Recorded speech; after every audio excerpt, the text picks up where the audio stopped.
爆司馬燕丈夫新女做獵頭小三 Summer 殺到香港踩場。已故藝人司馬燕老公吳宗義最近多次登上 C1 頭條，先係被爆同內地富家女孫君子暗交5年。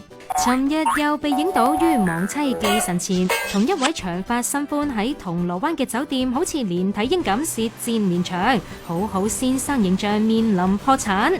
一向語出驚人嘅 Summer 接受傳媒訪問，更踢爆 Toji 嘅新歡名叫 Celine， 直指二人暗撻3年以上，又話長髮新女任職獵頭公司，可以幫早前被飛利浦炒魷魚嘅 Toji 揾工咁話。未知係咪知道翻撻無望，所以心都灰啦。尋日 Summer 喺微博認完錯愛之後，今日凌晨仲慨嘆世界上有啲自私嘅人中意踩住人向上爬，坦誠受傷之餘，仲暗轉前度 Toji 為咗份工另結新歡。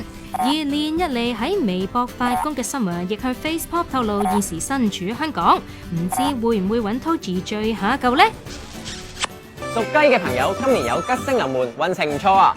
猴年除咗碌風車，仲要碌貓屎上全新嘅 Facebook 網站，碌啦！娛樂看翻，潮流潮文生活話題應有盡有啊喂！